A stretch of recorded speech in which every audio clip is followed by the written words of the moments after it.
સુરત શહેરના કતારગામ વિસ્તારમાં આવેલી એનબી જ્વેલર્સની દુકાનમાં એક યુવક રિવોલ્વર લઈને ઘૂસી ગયો હતો. લૂંટના ઈરાદે આવેલા યુવકને જોઈને જ્વેલર્સનો સ્ટાફ ગભરાઈ ગયો હતો. દરમિયાન જ્વેલર્સના માલિકે હિંમત કરતા સ્ટાફે યુવકને ઝડપી પાડ્યો હતો, જેનો દુકાનમાં રહેલા સ્ટાફે વિડીયો પણ ઉતાર્યો હતો. ત્યારબાદ જાણ થઈ હતી કે રિવોલ્વર જ નકલી હતી, માત્ર લાઇટર રિવોલ્વર હતી. યુવકને પકડીને કતારગામ પોલીસને જાણ કરવામાં આવતા પોલીસે ઘટના સ્થળે પહોંચી યુવકની ધરપકડ કરી વધુ કાર્યવાહી હાથ ધરી હતી.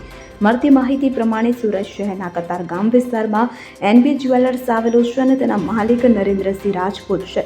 ગત બપોર બાદ એક યુવક રિવોલ્વર લઈને જ્વેલર્સના શોરૂમમાં ઘૂસી ગયો હતો. યુવકના હાથમાં રિવોલ્વર જોઈને મહિલા સ્ટાફમાં ડરનો માહોલ છવાઈ ગયો હતો. દરમિયાન જ્વેલર્સના માલિક નરેન્દ્રસિંહે હિંમત કરીને રિવોલ્વર લઈને આવેલા યુવકનો હિંમતભેર સામનો કર્યો હતો, કે જેનો સ્ટાફે પણ મદદ કરી, કે જેથી રિવોલ્વર લઈને આવેલા યુવકને પકડી પાડવામાં સફળતા મળી હતી. યુવકને પકડીને તેના હાથ બાંધી દેવામાં આવ્યા હતા અને આ અંગે કતારગામ પોલીસને જાણ કરવામાં આવી હતી. ઘટનાની જાણ થતાં કતારગામ પોલીસનો કાફલો ઘટના સ્થળે દોડી આવ્યો હતો. યુવક પાસે રહેલી રિવોલ્વરની તપાસ કરતા એ લાઇટર હોય તેવું સામે આવ્યું, જ્યારે યુવકનું નામ વિક્રમ દાનાભાઈ કાંગડ અને તેની ઉંમર 19 વર્ષ હોવાનું જણાયું હતું. કતારગામ પોલીસે યુવકની ધરપકડ કરી વધુ કાર્યવાહી હાથ ધરી હતી.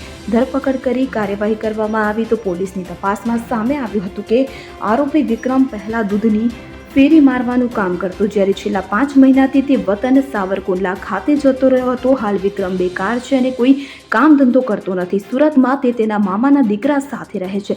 જ્વેલર્સની નજીકમાં જ રહેતો હોવાથી 2 દિવસ પહેલા તેણે જ્વેલર્સના શોરૂમ પર જઈને એક સોનાનો હાર બુક કરાવ્યો હતો, કે જેની આજે તે ડિલિવરી લેવા પહોંચ્યો હતો અને તેના રૂપિયા ન આપવા પડે તે માટે તેણે આ કારસ્તાન કર્યું હોવાની શક્યતા છે.